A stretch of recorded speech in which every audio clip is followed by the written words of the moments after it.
Please be sure to subscribe to the channel to update the fastest and most accurate news.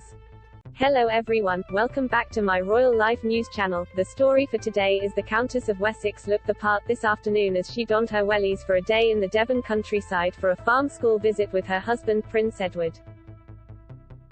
Sophie, 57, sported a brown smock top and cream trousers as she visited East Shallowford Farm today, pairing her ensemble with a green military-style jacket and Ariat Wellington boots.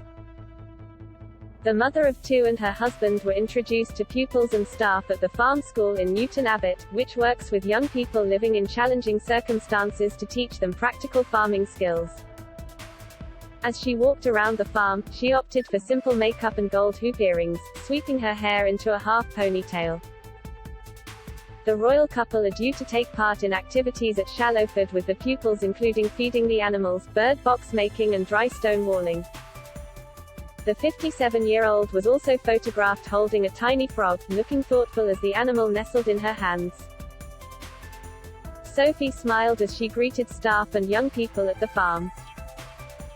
The couple opened the East Shallowford Farm Development Project and leant down to stroke some sheep and held out their hands to feed them.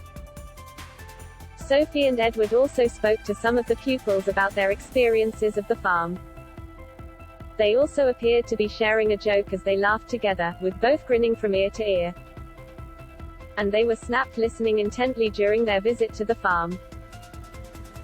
It comes after the Wessexes' return from the Caribbean tour, which saw them visit spots such as St. Lucia. The royal couple attended the Soufriere Mini Stadium, St. Lucia, for a performance celebrating St. Lucia's young people. The Earl and Countess of Wessex received a mixed reception during their visit to St. Lucia, with the Queen having been urged to apologize by Caribbean protesters seeking reparations. Edward and Sophie initially received a warm welcome to the island during a walkabout in the town of Soufriere, but were soon met by a group of around 10 protesters before a trip to a cocoa plantation. One protester said, "We want reparations now, the Queen of England needs to apologize for slavery." Another smiled and said, "London Bridge is falling down." The demonstrators displayed banners reading repatriation with reparations and Queen say sorry while playing drums and chanting.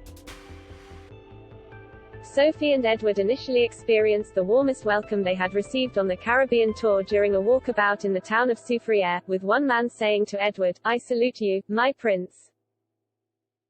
The Earl spoke to a road sweeper with a broom who was standing in front of the small crowd, and joked, "I hope you keep this lot in order," while pretending to wave the broom. Sophie and Edward were cheered as they left the area. The protests followed similar demonstrations in St. Vincent and the Grenadines, where some held signs saying "Compensation now" and "Britain your debt is outstanding." The Earl and Countess were also urged to use their diplomatic influence to provide reparatory justice by the Prime Minister of Antigua and Barbuda during a visit to the country on their tour. That is all for today's news. Please make sure to leave your comment and subscribe the channel below for more news update. Thank you for watching.